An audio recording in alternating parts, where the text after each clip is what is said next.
এরপরে আমরা শুনবো আশুরার রোজার ফজিলত। এবার আমরা কি শুনবো?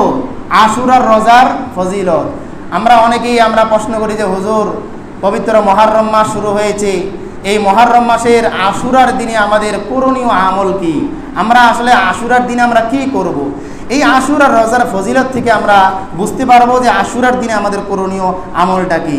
তিরমিজি শরীফের বর্ণনাকারী হযরত আবু কাতাদা রাদিয়াল্লাহু তাআলা আনহু তিনি বলেন, আন আবি কাতাদা রাদিয়াল্লাহু তাআলা আনহু আন্নাহু قال رسول الله صلى الله عليه وسلم صيامي يوم عاشوراء احتسب على الله ان يكفر السنه التي قبله। নবী বলেন 10 মুহররম অর্থাৎ আশুরার রোজা কেউ যদি 10 মুহররমের আশুরার রোজা একটি রাখে, নবী বলেন আমি আশা রাখি তার আগের জিন্দেগির 1 বছরের গুনাহ আল্লাহ তাআলা মাফ করে দিবেন। বলুন সুবহানাল্লাহ।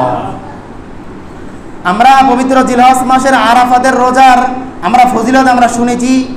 আরাফাতের রোজা কেউ যদি রাখে তাহলে তার আগের 1 বছরের এবং পরের 1 বছরের গুনাহ মাফ করা হবে।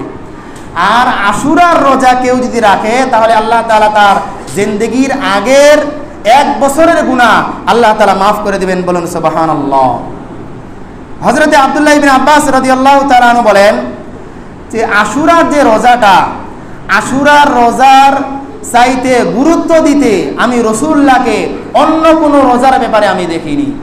অর্থাৎ আশুরার রোজার গুরুত্ব রাসূলুল্লাহ এত দিতেন রমজান মাসের রোজা ছাড়া রাসূল সাল্লাল্লাহু আলাইহি সাল্লাম আশুরার রোজার এত গুরুত্ব দিতেন, আমি এর চাইতে গুরুত্ব রোজা অন্য কোনো রোজা দেখিনি।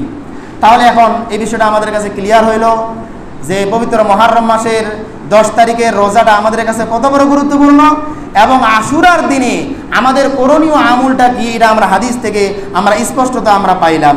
সম্মানিত হাজরিন, পবিত্র এই মুহররম মাসের আশুরার রোজার গুরুত্ব, আশুরার রোজার ফজিলত এবং আশুরার তাৎপর্য সম্পর্কে যে আমরা শুনলাম, আল্লাহ সুবহানাহু ওয়া তাআলা এই সমস্ত বিষয়গুলো থেকে আমাদেরকে অবশ্যই পবিত্র মুহররম মাসে বেশি বেশি করে আমল করার তৌফিক দান করুন। আল্লাহুম্মা আমিন। আমি এখানে একটা কথা বলে নেই যে